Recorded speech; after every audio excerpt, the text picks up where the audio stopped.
tests in almost all of my classes. Math was draining, basketball practice was exhausting, and I'd missed the school bus. As I approached my front gate, I saw something perched on the pole that held the gate together. A thin, green top hat. I did not recognize it, for it did not belong to anyone in my family, and no one was home. Someone must have left it at the wrong house, I thought. I picked it up and walked to my house, closing the door behind me. Little did I know what was going to happen next. It was about 1 o'clock, and I was awoken from my sleep with an urge that I had felt many times before in my life. I got up out of bed and walked to my bedroom door.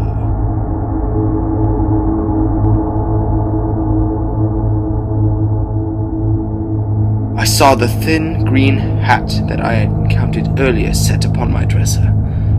I began to think why it was left there on that post, alone, without a head to call a home. My urge came back, and I walked out of my room and went to the bathroom. When I had relieved myself, I yawned and walked down my dark hallway and made my way to my room.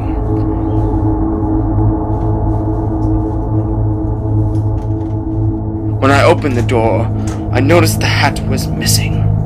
I checked the floor to see if gravity had pulled it down to my messy bedroom floor, but it was not there. I looked around my room and saw that it was unoccupied, except for myself. Then I heard my front door open and close. I grabbed my slippers and a flashlight and darted outside.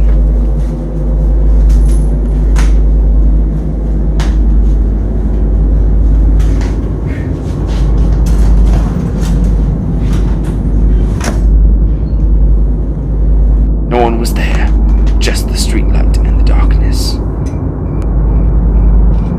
I started investigating my property for anything out of place when I heard a noise. It sounded like a leaf blower, but not loud enough to be one. I turned and cautiously walked towards the noise.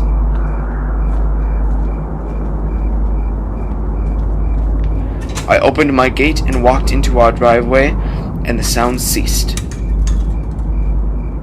Puzzled, I walked forward to the street that leads to our cul-de-sac and scanned the area. There it was again.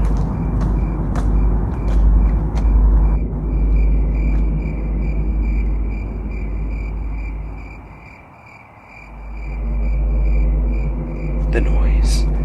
It was coming from our main street. I ran to where the road split.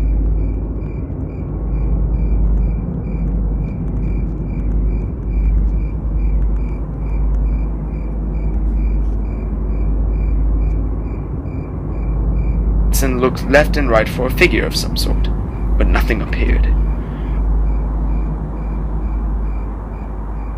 I took a right turn and walked down the road a little ways.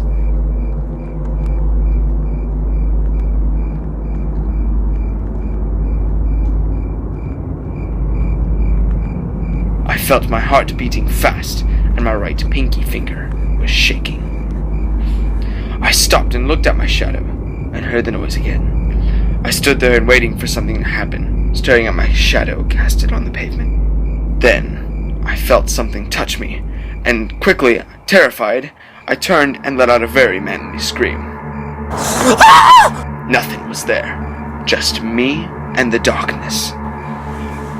Terrified, I darted back to my house. When the noise returned, I turned around and saw him.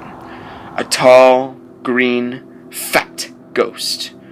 He was tall, his breath was thick, and he had no face. I gazed upon his head and saw the mysterious hat from before, the hat's owner.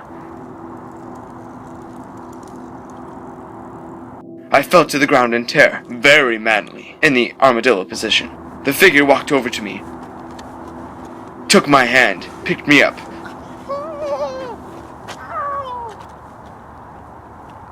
and gave me a hug.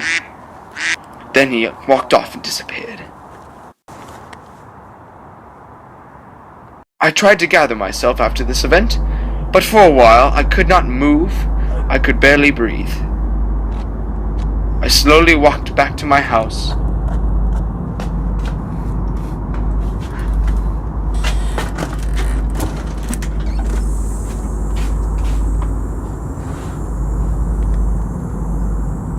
Walked in and grabbed a piece of bread. Bread was my comfort food, you see. I grabbed it and walked back into my room.